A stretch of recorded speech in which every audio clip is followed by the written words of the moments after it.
Halo teman-teman, hari ini kita akan melihat bagaimana cara mengolah daun pandan duri. Yuk simak terus videonya ya. Proses pengambilan daun pandan duri dilakukan dengan cara menggunakan parang. Daun pandan duri diambil dengan melihat kondisi daun yang berwarna hijau segar, tidak cacat, dan tidak berlubang. Pengambilan daun pandan duri dapat dilakukan pada pagi dan sore hari, tergantung kebutuhan dari masing-masing pengrajin setiap harinya. Setelah mengambil daun pandan duri, selanjutnya daun pandan duri ditata untuk selanjutnya dibawa pulang ke rumah oleh pengrajin. Nah, penataan pandan duri biasanya disamakan sisi daunnya antara bagian atas dan bagian bawah.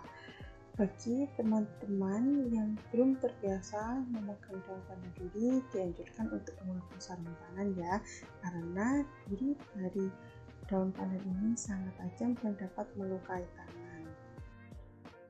Setelah diambil dari kebun, daun pandan duri langsung dibersihkan durinya, yaitu dengan menggunakan benang senar.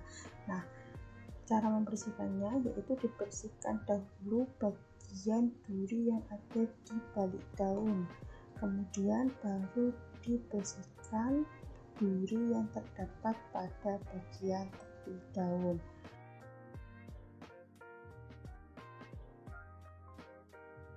Bagian tengah daun digunakan sebagai tali dari kerajinan anyaman. Nah, bagian pinggirnya digunakan sebagai bahan kerajinan anyaman.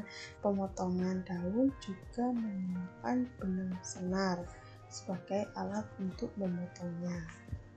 Bagian tengah dari daun pandan digunakan sebagai bahan tali karena memiliki struktur yang kaku dan keras, sehingga lebih cocok untuk digunakan sebagai bahan untuk menjahit pada bagian tepi kerajinan.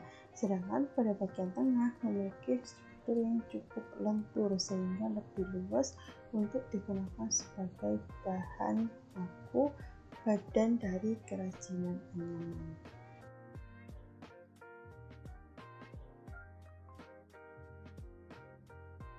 Bagian daun yang kecil digunakan untuk bahan tali. Nah, dipegangnya dengan cara digapit menggunakan jari telunjuk dan tengah untuk bahan talinya, sedangkan untuk bahan anyamannya digapit menggunakan ibu jari dan jari telunjuk.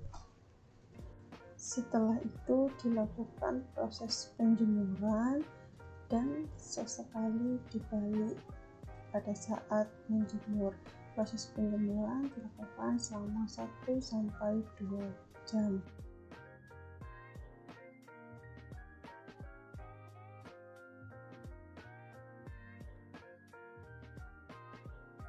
Setelah dijemur, dilakukan proses pengerokan menggunakan alat yang terbuat dari bambu. Nah, setelah proses pengerokan ini, jika digunakan sebagai tikar maka bisa langsung dianyam.